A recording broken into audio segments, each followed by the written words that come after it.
ሰላም ሰላም ጤና ይስጥልን ውድ የጋት ሚዲያ ቤተሰቦች እንደያላችሁበት ሀገር የሰዓት አቆጣጠር እንደምን አላችሁ እንደምን ቆያችሁኝ ኢትዮጵያ ውስጥ ናችሁ ይህን ፕሮግራም ለምትከታተሉ እንደምን አመሻችሁ ማለት ፈልጋለሁ።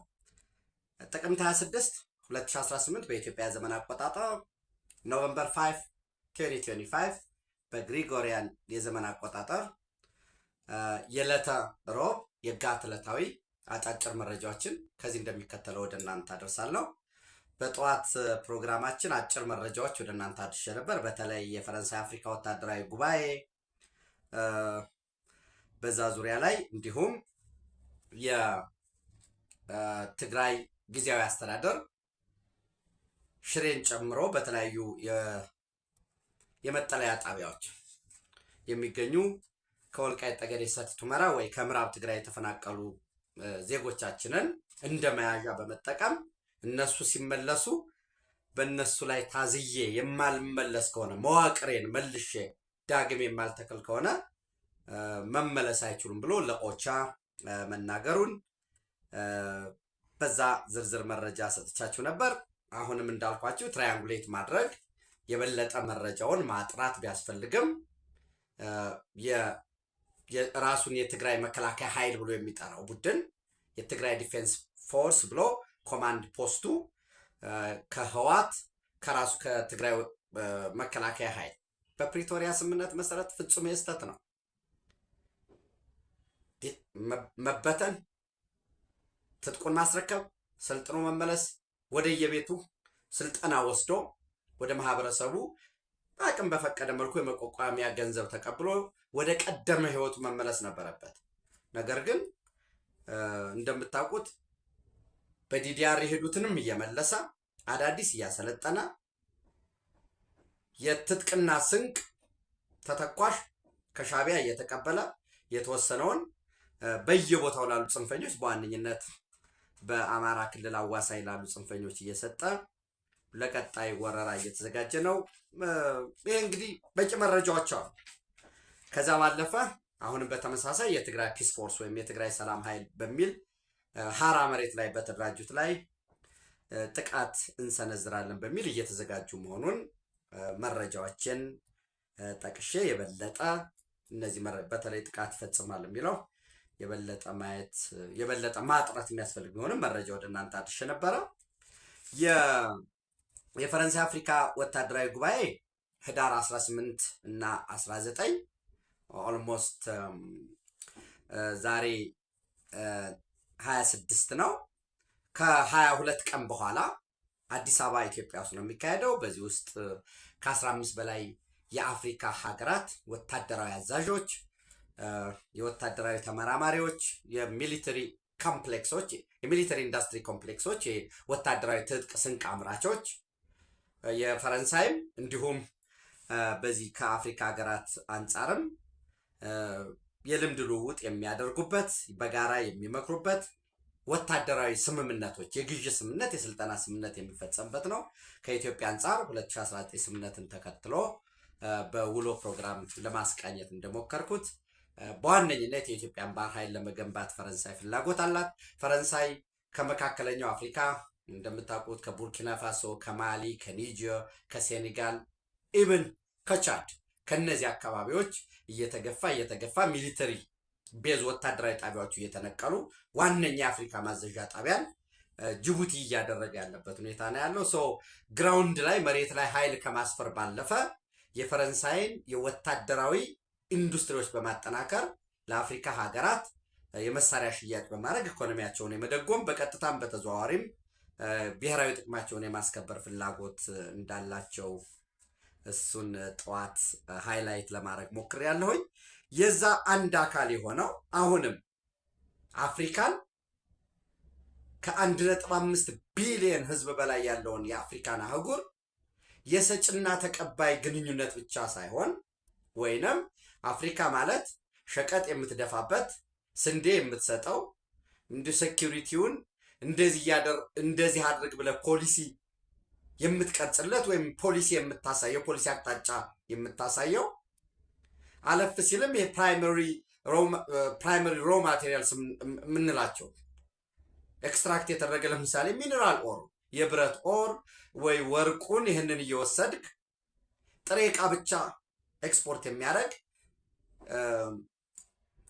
ሳይሆን ትክክለኛ የገበያ አጋር የከርሰ ምድር የገጸ ምድር ጸጋ ያለው ሰፊ ህዝብ ያለው ሰፊ ገበያ መሆኑና በእኩልነት መርህ በማመን ወደ ስራ መግባት አለበት የሚል አዳዲስ አስተሳሰቦች እየመነጩ ነው። የዚያኛው አንድ አካል ነው እንግዲህ አፍሪካ በጸጥታው ምክር ቤት በተባበሩት መንግስታት የጸጥታው ካውንስል ወይም ምክር ቤት ውስጥ ድምፅ ሊኖራት ይገባል። 1.5 ቢሊዮን ፕላስ የሆነ ህዝብ ምንም የማይሳተፍበት የሚል እንግዲህ ሁለት የሚሉ አገራት አሉ።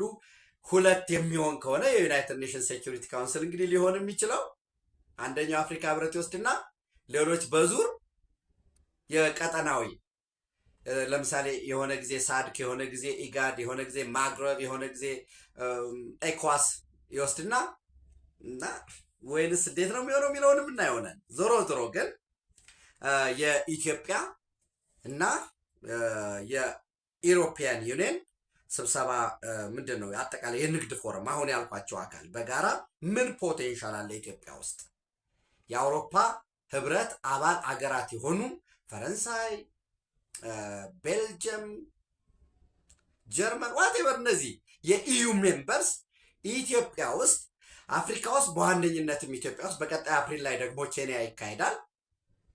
ሰው ምን አለ ምን የኢንቨስትመንት አማራጭ አለ በሚል አጠቃላይ የቢዝነስ ፎረም እየተካሄደ ነው። ያ የቢዝነስ ፎረም እንግዲህ ያካሄደው ወይንም አጠቃላይ ፕሮግራሙን ያዘጋጀው የፈረንሳይ የኢንቨስትመንት ቡድን ነው። እንግዲህ MEDEF የሚባል ሃይ ሌቭል ፎረም ነው። ኦርጋናይዝድ ኤንድ ሆስትድ ባይ ሜዴፍ ኢንተርናሽናል ፍራንስስ ላርጀስት ቢዝነስ ፌዴሬሽን የቢዝነስ ፌዴሬሽን ነው፣ የንግድ ፌዴሬሽን ነው። ከአውሮፓ ዩኒየን ኮሚሽን ጋር በመሆን በዚህ ሂደትም አስቀድሜ እንዳልኳችሁ ምን አማራጭ የኢንቨስትመንት ፎረሞች እድሎች አሉ አምሶሪ የሚለውን ይፈትሻል። በዚህ ረገድ ኢትዮጵያ በ3 ነው የተጀመረው፣ ኖቨምበር 3 ማለት ነው። ከ2 ቀን በፊት ነው የተጀመረው ፈረንሳይ ፓሪስ። ኢትዮጵያ አንደኛ የቢዝነስ ፖቴንሻሏን ታስተዋውቃለች። ቴሞች ተለይተዋል። በዋነኝነት በሚል የታዳሽ ኃይል፣ አቪዬሽን እንግዲህ አቪዬሽን ሲባል ኤርባስ አለ እዛ እንዳትረሱ። ኤርባስ ደግሞ ፈረንሳይ መቀመጫው ይሁን እንጂ ራሷ እንግሊዝን ጨምሮ ጀርመንን ጨምሮ የጋራ ሸር ካምፓኒ ነው። ሶ በአቪዬሽን ዘርፍ እድሉ አለ። እኛ ጋር ኢንቨስት አድርጉ፣ ፋይናንስ አድርጉ። በአፍሪካ ግዙፉን ኤርፖርት እየገነባን ነው። የመለዋወጫ ብታመርቱ ሜንቴናንስ ሀብ ልትገነቡ ትችላላችሁ የሚል አንደኛው።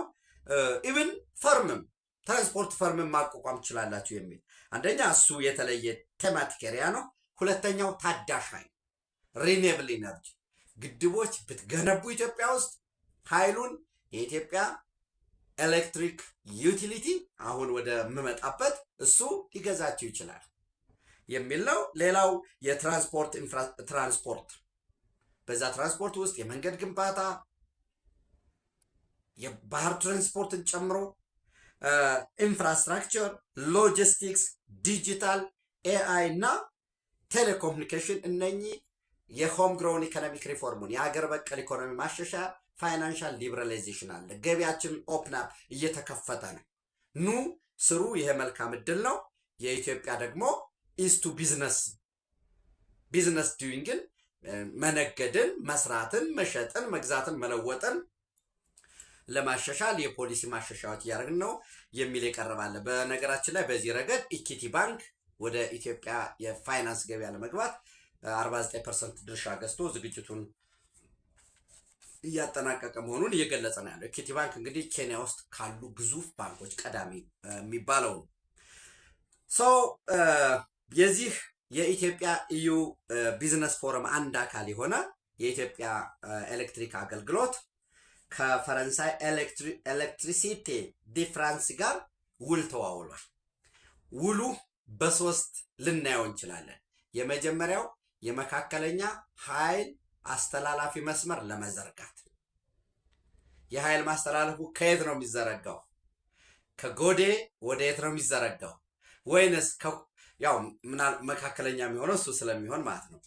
ሌሎችም በነገራችን ላይ የሚሰሩ ግድቦች አሉ እስከ 1060 ሜጋዋት ድረስ ባሮ አኮቦ፣ ባሮ ጋምቤላ ጋር ዝሮ ዝሮ የመካከለኛ የኃይል ዝርጋታ መስመር። መካከለኛ ኃይል ዝርጋታ ሲባል ከግድቦች ሊሆን ይችላል ወይንም ከኤሌክትሪክ ስቴሽን ጣቢያዎች ወደ ኢንዱስትሪ መዳረሻዎች የሚሆን ማለት ነው። ሰው የመጀመሪያው የመካከለኛ ኃይል ማስተላለፊያ መስመር ዝርጋታ ስምምነት ተፈጽሟል።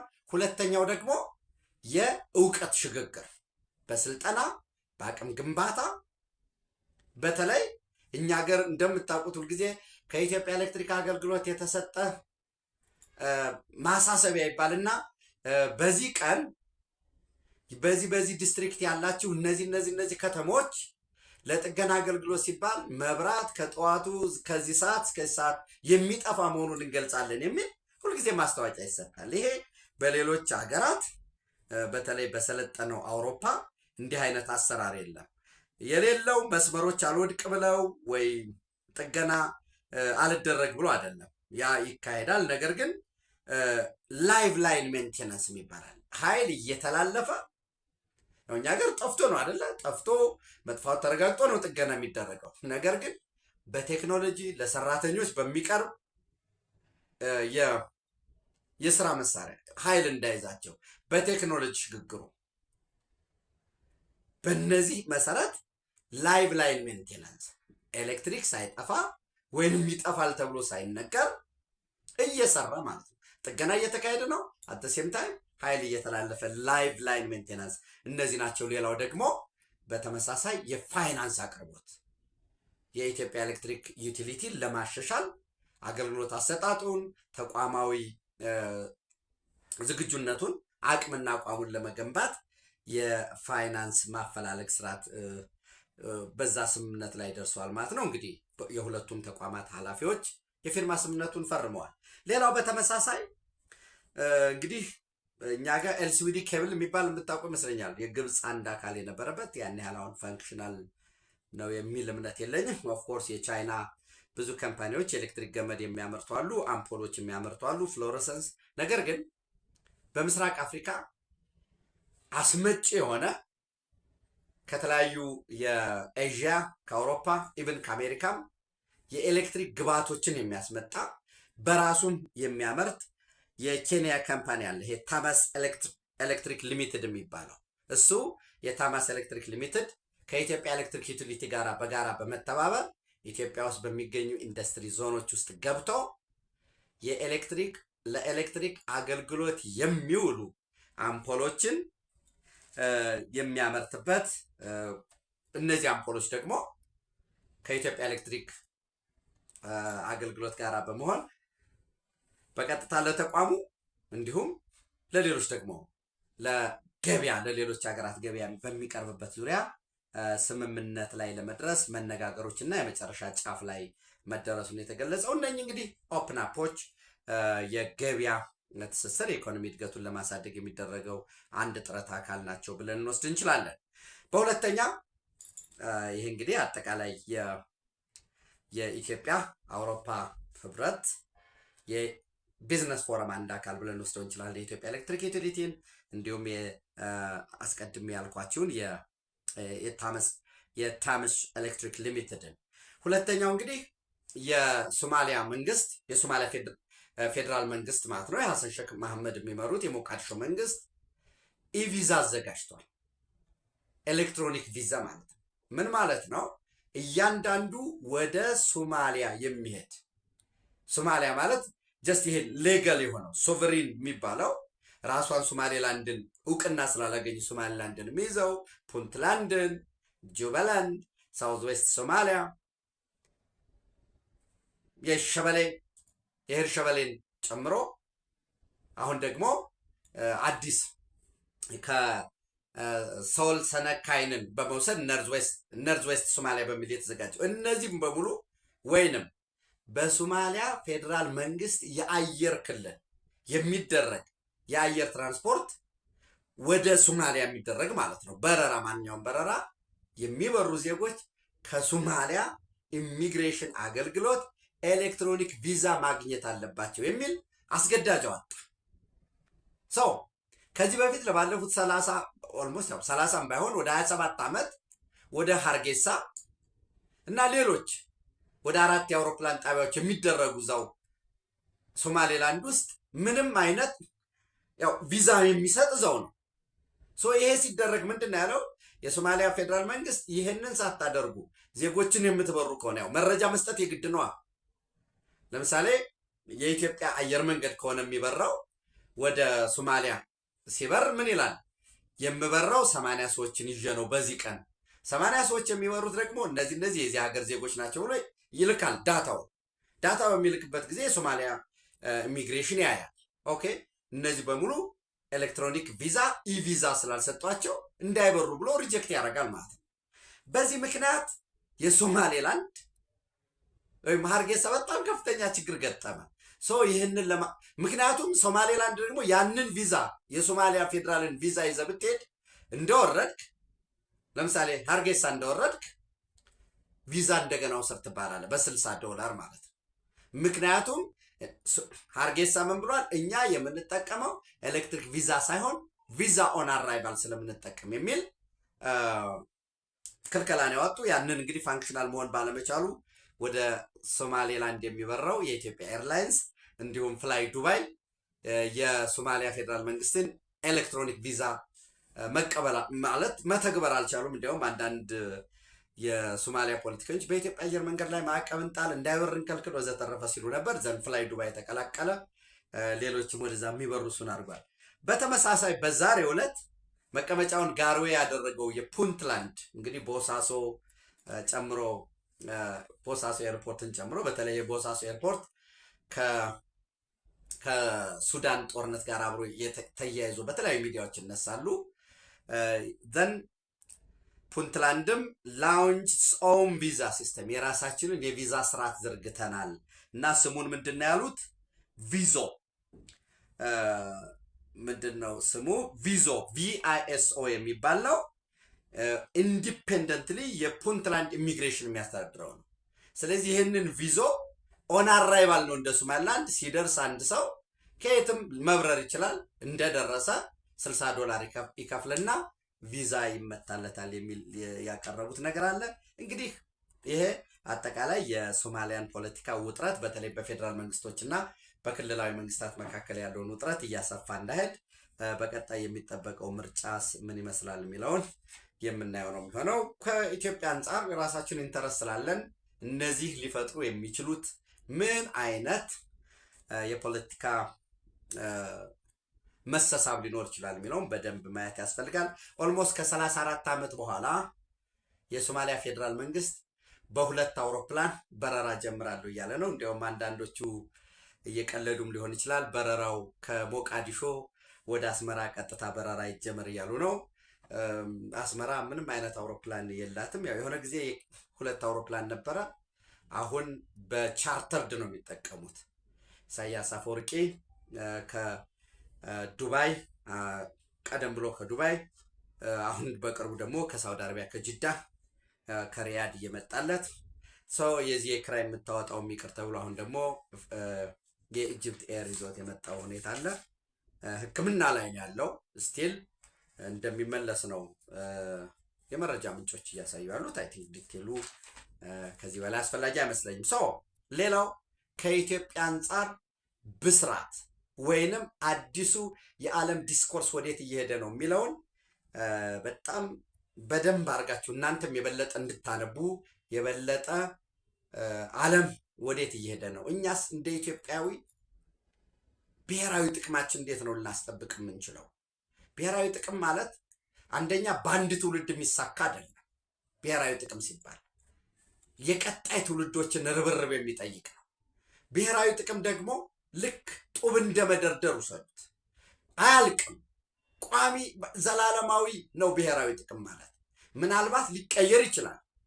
የሆነ ጊዜ ያስከው ብሔራዊ ጥቅም መበልጸግ፣ ማደግ፣ በዓለም የፖለቲካ ኢኮኖሚ ስርዓት ውስጥ ግንባር ቀደም ሆኖ መውጣትና ተደማጭነትን፣ ተሰሚነትን፣ ተጽዕኖ ማሳደግ ማለት ነው ብሔራዊ ጥቅም። በዛ ብሔራዊ ጥቅም ውስጥ ግን እሱን ለማስከበር የሚተገበሩ ስራዎች፣ የሚወሰዱ የሚሊተሪ ኢንተርቬንሽን፣ የሚወሰዱ የኢኮኖሚ እርምጃዎች፣ የሚተገበሩ የዲፕሎማሲ ስልቶች በየጊዜው ሊቀያየሩ ይችላሉ። የሆነ ጊዜ ዋናው ብሔራዊ ጥቅም ነው የምትወስዳቸው ኢኮኖሚክ ሜዥር፣ ዲፕሎማቲክ ሜዥር፣ ሚሊተሪ ወይም ኮረስ የምንለው ሶፍት ሊሆን ይችላል፣ ሃርድ ፓወር፣ እነዚህ ሊቀያየሩ ይችላል። የሆነ ጊዜ ከሆነ የኃይል አስተላለፍ በዲፕሎማሲ ደረጃ ከሆነ አካል ጠንካራ ሊሆን ይችላል። እንደምታውቁት እንግዲህ ቢያንስ መካከለኛው ምስራቅን እንኳን ብንወስድ የቤንጎሪዮን ካናል አለ። ለምሳሌ የስዊዝ ካናልን በስዊዝ ካናል ላይ ያለውን አማራጭ እንዲቀንስ በማድረግ በመካከለኛው ምስራቅ ተጽዕኖ ፈጣሪ ሆኖ ለመውጣት እስራኤሎች የያዙት አለ። የቤንጎሪዮን ካናል የሚባለው በሙት ባህር አድርጎ ሜዲትራኒያንን ከቀይ ባህር የማገናኘት የኤላይት ወደብን ዝርዝሩ በዛ ውስጥ ሳውዲ አረቢያ አንድ አካል ነው። ሊባኖስ አንድ አካል ነው። ግብፅ ከዛ ወጥቷል። የነበሩ ደሴቶችን ያገናኝ የነበረው ለሳውዲ አረቢያ አሳልፎ ስለሰጠ ይህ አንደኛው ነው። የቤንጎሪዮን ካናል በስዊዝ ካናል ያለን ጥገኝነት ለመቀነስና በዘላቂነት ኢኮኖሚያዊ ጠቀሜታን ለማሳደግ ነው። ሁለተኛው የልማት መንገድ ዲቨሎፕመንት ሮድ የሚባለው በኢራቅና በቱርክ አሁን ዋና አድርገን የምናየው የሚዘረጋ መስመር አለ። ፈጣን የኤሌክትሪክ ባቡር ሲደመር ፈጣን መንገድ። ይሄም ተመሳሳይ ስዊዝ ካናልን ኢሬሌቫንት ሙሉ ለሙሉ 100% ይተካል ላይሆን ይችላል፣ ግን ተጽዕኖውን በዛ ላይ ያለውን ጥገኝነት የሚቀንስ ማለት ነው። በዚህ በዲቨሎፕመንት ሮዱ ቱርክን ከኢራቅ የሚያገናኝ ሲሆን በዛው ኳታር፣ ዩናይትድ አረብ ኤሚሬት አንድ አካል ናቸው። ሶስተኛው ቤልት ኤንድ ሮድ ኢኒሺየቲቭ የሚባለው ዋንስ ከቻይና ድራይቭ ማድረግ የጀመረ አካል ቤልቱን እንዳደረገ ዋን ቤልት ዋን ሮድ ማለት ነው። የሚወርድበት እንደዛ የሚነሳበት ሳይሆን ረዥም ዘለቄታ ያለው መንገድ ነው። ይሄም ኦፍኮርስ ይሄ እስከ ካይሮ የሚዘረጋ ነው። ኢትዮጵያንም የሚያገናኝ አንድ አካል ነው። ኢትዮጵያን ሲያገናኝ ኬፕታውንን ደቡብ አፍሪካንም የሚያገናኝ ማለት ነው። እነዚህ በሙሉ ለምሳሌ የቤንጎሪዮን ካናል የእስራኤል ፕሮጀክት ነው። የዲቨሎፕመንት ሮድ የቱርክ ፕሮጀክት ነው። ቤልት ኤንድ ሮድ ኢኒሺየቲቭ የቻይና ፕሮጀክት ነው። በዚህ ውስጥ እኛ የት ነው ያለ ነው? የቀጠናዊ አሰላለፉ ምን ይመስላል? ሀገራዊ ሁኔታችን ምንድን ነው? ምን እድሎች አሉ? ኦፖርቹኒቲ የምንለው ምንድን ነው ያለን? የህዝብ ብዛት አለን። የከርሰ ምድር የገጸ ምድር ማዕድናት አሉን። ኤክስፕሎር ያደረግናቸው የደረስንበት ያልደረስንበት ተቋማትን መገንባት መቻል አለብን። የፋሪካል ሰልፍ ኢንተረስት የሆነ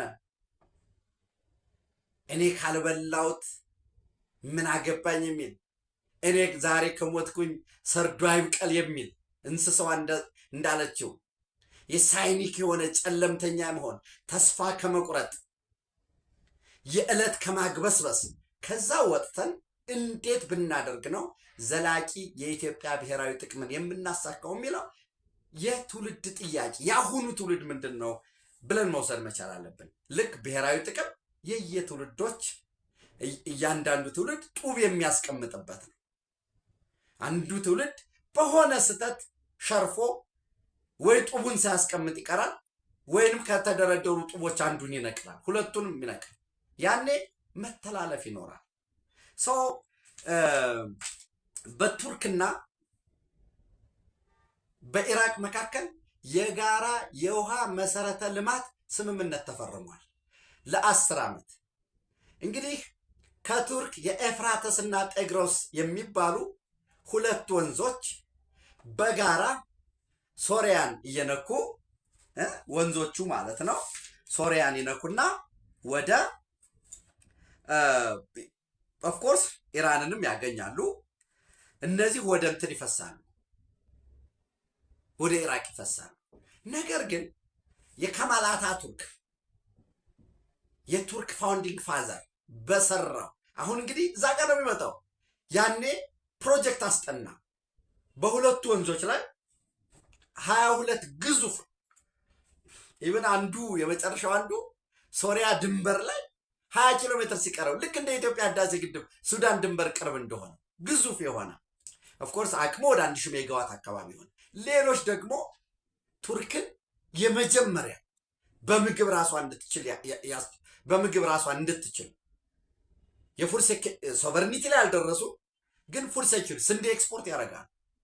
ከሌሎችም ያ ቱርክ ከሩሲያ ከዩክሬንም ይገዛሉ። ያው ሙሉ ለሙሉ ፉድ ሶቨርኒቲ የሚባለው ላይ ስላልደረሱ፣ ነገር ግን ለንጹህ መጠጥ ውሃ፣ ለመስኖ፣ ለኃይል ማመንጫ ግዙፍ ግድቦችን ገነቡ።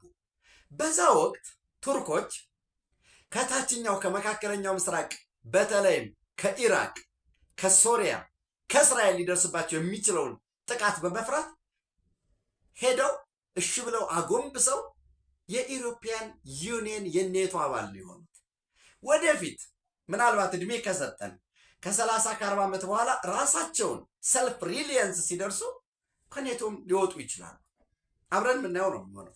ዞሮ ዞሮ 22 ዳሞች አሉ። 11 እየተጠናቀቁ ናቸው። ሌሎች ደግሞ እየተሰሩ ያሉ ውሃውን በካናል ከተፈጥሯዊ ፍሰት ዲስኮርሱ በማውጣት ወደ ሌሎች አካባቢ ሁሉ የመውሰድ እነዚህ ስራዎች እየተሰሩ ነው። በዚህ ምክንያት የኢራቅ ገበሬዎች ውሃ በማጠሩ ላይ በመገደቡ ምክንያት በአመት እስከ 100 ሺህ የሚሆኑ ገበሬዎች ከስራ ውጭ እየሆኑ ነው። ውሃ ጠብ የሚል በመጥፋት ድርቅ በመነሳቱ ይሄ ምን አመጣ? ፒኬኬ የሚባለውን ፈጠረው። አሁን ፒኬኬ የኩርዲስታን ፓርቲ ነው። ፒኬኬ እንዲኖር ሶሪያ ይፈልጋል። ፒኬኬ እንዲኖር ኢራቅ ይፈልጋል። ፒኬኬ እንዲኖር በግልጽ አይናገሩትም እንጂ እስራኤሎች ይፈልጉታል። ፒኬኬ እንዲኖር ዋና ታርጌቱ የውሃው ባለቤት ስለሆነች ቱርክን ኢንፍሉዌንስ ያደርጋል እንጂ ሶሪያንም እንዲረብሽ ኢራቅንም እንዲረብሽ ላይኞችም ይፈልጉታል። በዚህ ምክንያት ኦልሞስት ለ40 ዓመት ፕላስ እየተዋጋ ቆየ። በአካባቢው ሲያወድም ቆየ። አሁን መጨረሻ ላይ ቱርክ አቅም ፈጠረ፣ መከላከል ቻለ። በድሮን በየገባበት ይመታዋል። ኢንፊልትሬት ማድረግ ጀመረ። ኢንቴሊጀንሳቸው ጠነከረ፣ ኢኮኖሚያቸው ሲጠነክር ሚሊታሪያቸው ጠነከረ። ሚሊታሪያቸው ሲጠነክር አብሮ ኢንቴሊጀንሱ ተቋማዊ ማስፈጸም አቅም ሲጠነክር ፒኬኬም ተስማማ። ኢራቅም ምን አለ? እንግዲህ እኮ ፒኬኬ የኩርድ ሀገር ለመመስረት ከየት ከኢራቅ ኩርድን ወስጄ ከሶሪያም ከቱርክም ወስጄ ነበር አላማው። እሱን ትተናል፣ መሳሪያ እናስፈታለን። አንዱ ይሄ ነው። የሴኩሪቲ ስምምነት ፈረሙ። ሁለተኛውና ዋናው ስምምነት ግን ከኤፍራጥስና ጤግረስ የሚፈሱ ወንዞችን በመጠቀም ኢራቅ ውስጥ የውሃ መሰረተ ልማት የመዘርጋት ውሃን የማስተዳደር ዋነኛ ተቋራጮች እንዲሆኑ ለቱርክ ኮንትራክተሮች እንዲሰጥ ተስማሙ። በተመሳሳይ ኢራቅ ለቱርክ የምትሸጠው ገንዘብ በሙሉ ነዳጅ ሽጣ ቱርክ ላይ ያ ገንዘብ ወደ ኢራቅ አይተላለፍ። የት ይቀመጣል ገንዘቡ?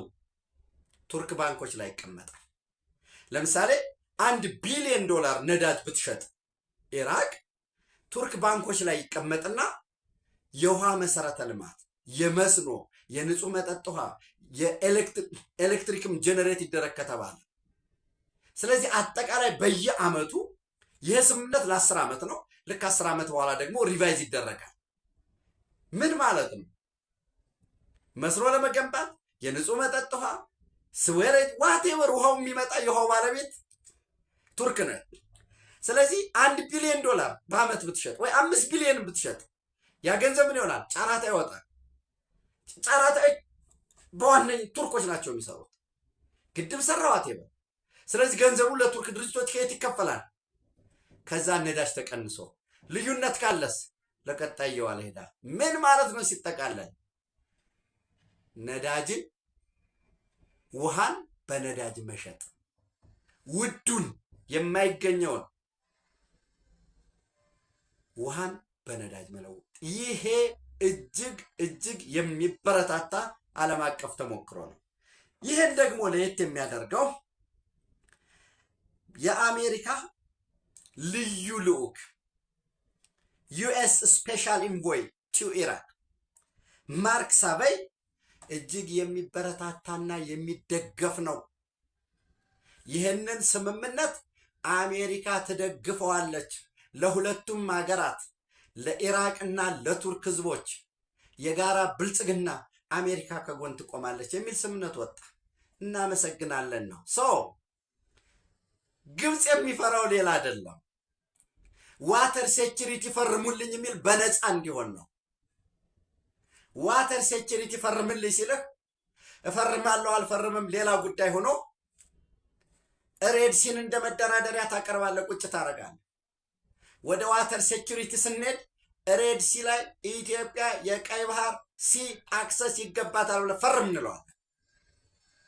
የግራንድ ኢጂፕሽያን ሙዚየም ዓመታዊ በየቀኑ ያለው ገቢ ኢትዮጵያ ባንክ ላይ ትራንስፈር ይደረጋል ወደሚለው አይደል ልንሄድም እንችላለን። የስዊዝ ካናል ገቢ ብለን ልንልህ እንችላለን። ኢትዮጵያ ከግብፅ የምትገዛው እንግዲህ እስከ ቅርብ ጊዜ ፈርቲላይዘር ማዳበሪያ እንገዛ ነበር። ያ የገዛ ነው ማዳበሪያ ገንዘብ ኢትዮጵያ ውስጥ ተቀምጦ መሰረተ ልማት ውሃ ልንለቅ እንችላለን እንችላለን፣ እንደርስበታለን። ዛሬ ተምኔት ይመስላል። ዛሬ ብዙ ወያኔ የቀፈቀፈው ብሔርተኛ ቀደም ብሎ የተሰበሰበ ጠባብ ጠላቶቻችን 24 ሰዓት አማርኛም፣ ኦሮሞኛም፣ ትግረኛም፣ ሶማሌኛም ሁሉን እየተናገሩ በውስጣችን መካከል በሰገሰጓቸው ባንዳዎች፣ አድሃሪ፣ ካዲ፣ አቆርቋዦች፣ የናጡት ነካሾች መሰረት ምናልባት የቢግ ፒክቸር ድሪሚንጋችን ኮስሶ ሊታይ ይችላል። በት እናደርገዋለን። ሮም በአንድ ቀን አልተገነባችም እንደሚባለው የሺህ ዘመናት ቁጭት የነበረውን አባይ በቤቱ ማሳደር ችለናል። ሌሎች ተመሳሳይ ግዙፍ ግድቦች አባይ ወንዝ ላይ ግዙፍ 5 ግድቦች እንገነባለን።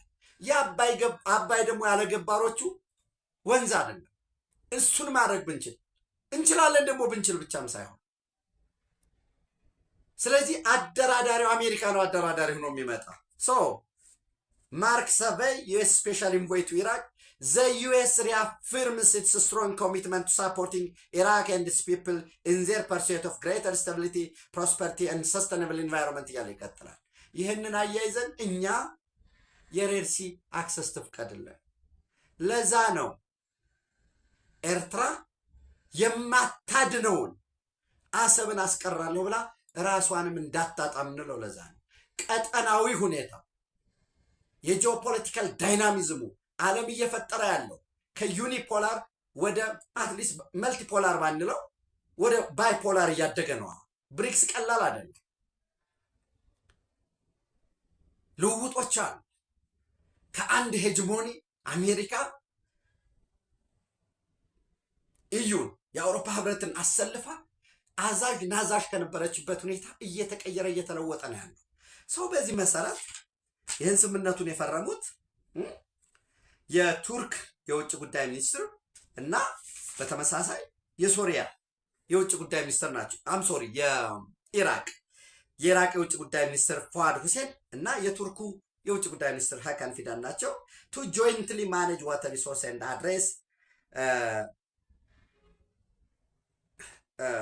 አድሬስ ድሮት ኢሹ ጆይንትሊ ኢራክስ ኢንተንሲፋይንግ ድሮት ኢሹ። ትናንት አይ ቲንክ ወደኋላ ማስታወሻ ባየው ትናንት አሚር ካቢር የሚባለው ዳም ብያችሁ ነበረ። አጠቃላይ አቅሙ ወደ 175 ሚሊዮን ኪዩቢክ ሜትር ውሃ የመያዝ አቅም ያለው 8% ብቻ ነው የያዘው። 14 ሚሊዮን ኪዩቢክ ሜትር ነው። ከ2 ሳምንት በኋላ ማክሲመም ቴህራን ውስጥ የሚጠጣ ውሃ ይጠፋል። እንዲያውም ምን እያሉ ነው? እስራኤል እኮ ታስታውስ ከነበረ ቤንጃሚን ኔታንያሁን ጠቅላይ ሚኒስትሩን አንስቼ ምን ብያችሁ ነበር? የእናንተ መንግስት አምባገነኑ የአያቶላህ መንግስት ቅድሚያ በማይሰጠው ለህይወታችሁ ምንም እርባና ፋይዳ በሌለው ኒውክሌር ቦምብ ብሎ $1 ቢሊዮን በዓመት ያወጣል፣ የምትጠጡት ግን ውሃ የለም ብሎ ብርጭቆ አንስቶ እያሳየ ነበረ። እኛ ይህንን አያቶላህ ኻሜኒንና ስርዓቱን አፈራርሳችሁ ብትጥሉት በቂ ውሃ በየቤታችሁ እናቀርባለን፣ የዋተር ቴክኖሎጂ በዓለም ላይ ቀዳሚ ባለሙያዎች ነን እያለ ነበር። ከዚህ ከአሚር ካቢር ግድብ ኦፍኮርስ ሌሎች 5 ግድቦች አሉ። ከ2 ሳምንት በኋላ ቴህራን ውሃ የለም። ወል ከወር በኋላ ከፍተኛ የውሃ እጥረት ሊመጣ ነው። ይህ እያጋጠመ ነው ያለው። በተመሳሳይ ኢራቅ ይህን እየገጠመው ነው ያለው። ወደፊት ከፍተኛ የሆነ ግጭት፣ ጦርነት የሚያስነሳው ውሃ ነው። እኛ ደግሞ ውሃ አለ፣ በጣም ብዙ ውሃ አለ። ዋተር ታወር ነን፣ ዋተር ታወር ነን እንጂ በዓለም ላይ ኢብን ከጅቡቲ ያንሳል። ውሃ ግን የምናቀርብላቸው እኛ ነን ለጅቡቲ። አዋሽን ትሪት አድርገን መስመር ዘርግተን ኤሌክትሪክ ሰጠን ውሃ የምናቀርበው እኛ ነን። ግን ፐርሄድ በነፍስ ወከፍ ለዜጎች የሚደርሰው አስታይ ጅቡቲ ይበልጠናል። ለሶማሊያ ውሃ የሚያቀርቡ የኢትዮጵያ ተራሮች ናቸው። ኬንያ፣ ሁሉም ጎረቤቶቻችን ይወስዳል። የውሃ ከንሰምሽናችን ግን አነስተኛ፣ ዝቅተኛ። ራሳችንንም ጠቅመን በዓለም የፖለቲካ ኢኮኖሚ ኦርደር አሸናፊ ሆነን እንድንወጣ ይሄ የኢራቅ ቱርክ ወተር ሚቹዋል ወተር ማኔጅመንት እጅግ የሚጠቅመን ነው።